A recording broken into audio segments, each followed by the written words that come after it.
আল্লাহ কতটুকু সম্মান করে মানুষকে, যাকে সম্মান করে আল্লাহ ঠিকই সম্মান করে। আমাদের দেশ নেত্রী বেগম খালেদা জিয়াকে কুয়েতের প্লেন এসে নিয়ে গেছে, আর শেখ হাসিনা একটি চোরের মতো এই দেশ ছেড়ে বেরিয়েছে। কারণ আল্লাহ জানে দেশ নেত্রী বেগম খালেদা জিয়া এই দেশের নাগরিকদের জন্য উনি জান প্রাণ দিয়েছে, উনি এই দেশের জন্য উনি সবসময় ছিল। এর জন্য আল্লাহ ওনাকে এই দেশের রানীর মতো সম্মান করে। আমাদের ভাষায় একটি কথা বলে, জয়কালে ভয় নাই, মরণকালের ওষুধ নাই। আপনারা এটা জানেন? এখন জয়কাল কার? জয়কাল হলো আমাদের, জয়কাল হলো তারেক জিয়া। আমরা অপেক্ষা আছি আর কয়দিনের মধ্যে আমরা তারেক জিয়াকে আমাদের দেশের প্রধানমন্ত্রী হিসাবে দেখব। এই চনপাড়ার কাজী সাহেব মানে আপনাদের উপরে জায়গা দখল, চাঁদাবাজি, সন্ত্রাস, আপনার মাদকের যত ব্যবসা আছে কাজী সাহেব এই চনপাড়ার উপর দিয়ে করার চেষ্টা করেছে।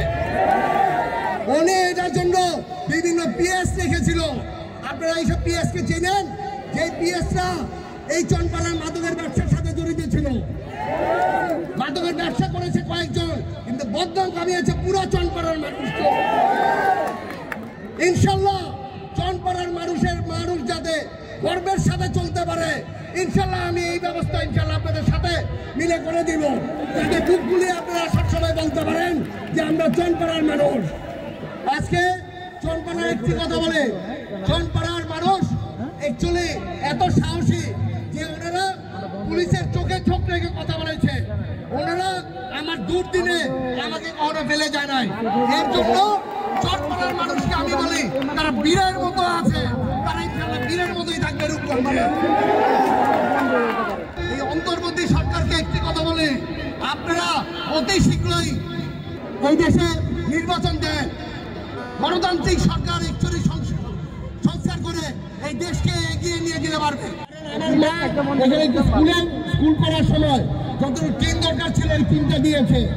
আমি দিবু ভাইয়া আপনাদের বন্যার সময় হাঁটু পেনে পানিতে এসে আপনাদের সাথে ঘরে ঘরে ঘুরেছিলাম, কারণ আপনারা তখন আমার বয়স কম ছিল। আপনারা আমাকে আপনাদের ছেলের মতো করে আদর করে এই বন্যা পানির ভিতরে আমাকে বিভিন্ন আপ্যায়ন করেছিল, যেটা আমি কখনো ভুলতে পারবো না।